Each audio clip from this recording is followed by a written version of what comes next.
BRS పార్టీని గెలిపించేందుకు ప్రజలు సిద్ధంగా ఉన్నారని మాజీ మంత్రి మల్లారెడ్డి అన్నారు.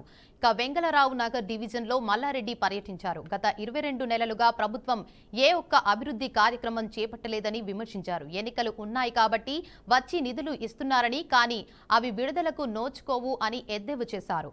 ప్రజలు మాగంటి సునీతకు మద్దతుగా ఉంటారని, ఘన విజయం ఖాయమని ధీమా వ్యక్తం చేశారు.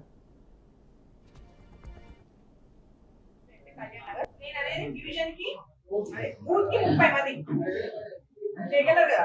బూత్ కి 30 మందిని అవి ఏమున్నాయో మీ ఖర్చులు ట్రాన్స్పోర్ట్ అవన్నీ చెప్పిన తీసుకుని వస్తే సరిపోతుంది. మన టార్గెట్ అంతా చేయగలరు కదా. చేద్దాం. ఓన్లీ 36 బూత్స్ వరకే చెప్తున్నాం.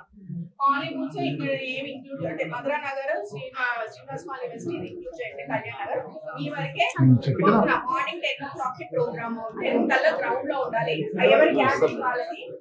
ప్లస్ ఇక్కడ గ్రూప్ గ్యాదరింగ్ చేసుకుని ఒక్కసారి పెట్టడానికి మనకు పర్మిషన్స్ లేదు.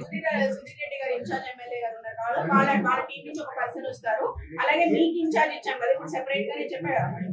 నేను అనేది డివిజన్ కి కేసీఆర్ చేసిన పథకాలన్నీ కూడా మానేసి ఒక్కడి కూడా చేస్తలేరు.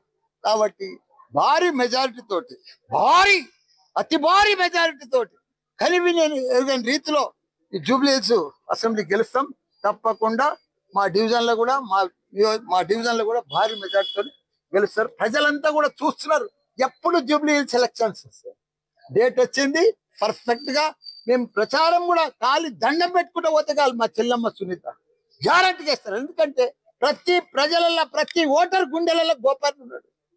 గోపాల్ చేసిన పనులు ఉన్నాయి, కనిపిస్తున్నాయి పనులు.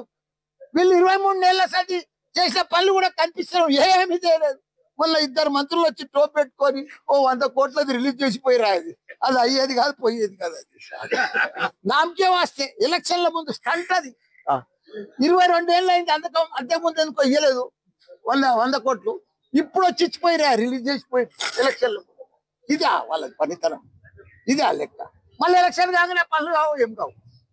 కాబట్టి తప్పకుండా ప్రజలందరికీ కూడా చెప్తున్నా, జూబ్లీహిల్స్ అన్నలకు, చెల్లెళ్లకు, తమ్ముళ్లకు మీ ఓటు బీఆర్ఎస్ పార్టీకి వేసి తప్పకుండా మా సునీత చెల్లెమ్మని గెలిపించాలని కోరుకుంటున్నా. కేసీఆర్ చేసిన